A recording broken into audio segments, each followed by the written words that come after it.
It's been just over a year and a half since Regiments first released on Steam, and is still, as far as I know, mostly a one-man project, at least development-wise. Since the announcement of the Winds of Change DLC for Regiments a while ago, more and more info has come out about it, and I figured we might as well take a look at it together. Now, Regiments has been a breath of fresh air, as it is a real-time tactics game 100% focused purely on single-player content. Granted, I do really enjoy co-op gameplay in games like Gates of Hell. I was happy to see a game like Regiments where the focus is just purely on that single-player experience. Recently, Warno finally released their first real dedicated single-player campaign, and I'm sure more is on the way, but I just prefer Regiments gameplay over Warno's. So the Winds of Change DLC still doesn't have a official release date, though I wouldn't be surprised if it comes out sooner rather than later. Winds of Change will add 4 new nations to the game's roster: the French, Dutch, which is very exciting for me personally of course, as well as the Canadians and Czechoslovaks. Besides these new nations, a major part of this DLC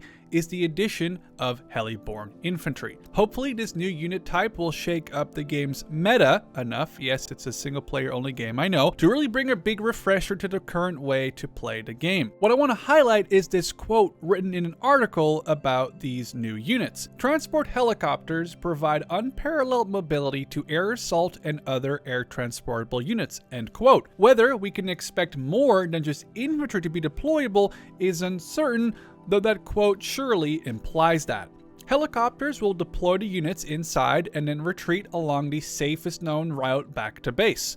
The dismounts will not act like a regular unit, though I wonder if we can call the helicopters back in to move the unit around without having to retreat the platoon and then call it in again to have access to those same transport helicopters each time. Furthermore, a massive part of this DLC will be the new procedural campaign system.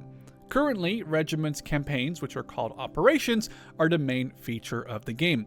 You follow a certain regiment through fictional events, and you have to select what platoons to upgrade, which platoons to replenish in case of losses, which allows for replayability and depth to what otherwise would be a very linear single-player experience. With Winds of Change, a new mode will be added, which sort of plays like the previously mentioned Operations game mode, but with the power of, well, procedural generation. As the developer writes, it'll allow you to select a regiment, the starting conditions of the campaign, as well as the difficulty and length. The game then generates a campaign for you to play with random events, maps, and enemies, though I assume you can customize these all to a degree.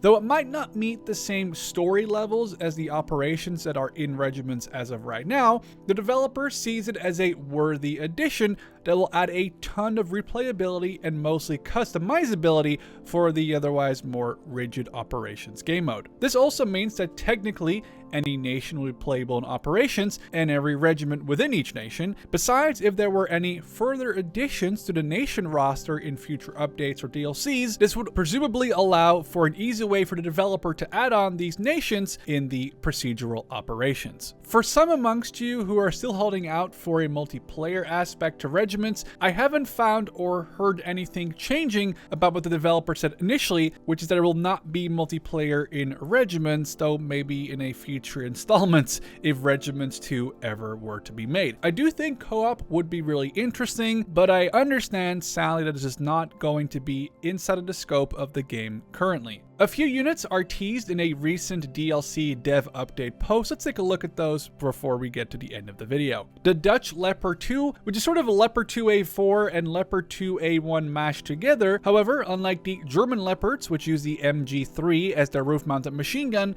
the Dutch variants use a FN mag. Furthermore, the Canadian ADATS, which is a unit I am very excited to see. In Wargame, the ADATS is a very powerful AA unit, but it can just as easily destroy Soviet tank columns, and it seems that Regiments will also have this capability where the ADATS can engage both land and air targets as well. Finally, an AA system that isn't totally helpless against armor if caught out of position. Furthermore, a new tactical aid will be available with the DLC, the Combat Air Patrol, or CAP, which will see jets deployed to overwatch an area for an extended period of time, destroying any enemy air targets. However, whether this means that it's purely useful against enemy helicopters, or even enemy tactical aids that are delivered by jets is not answered, but to be fair, any loitering jets will only make regiments feel more immersive. With more than 50 new vehicles and weapon systems to be introduced in Winds of Change, I am sure that these new nations will feel different from the ones existing in the game already, and I cannot wait to see how the new air mobile infantry will work within Regiments. Now, as I'm obviously very excited to see the Dutch making their way into Regiments, all that's left for me is to actually jump back into Regiments for an operation or two before the release of this DLC, as I haven't touched the game in a little while. Now, what do you think of this DLC? Reckon it's going to get you back into Regiments? Let me know down in the comments, and I'll catch you in the next one.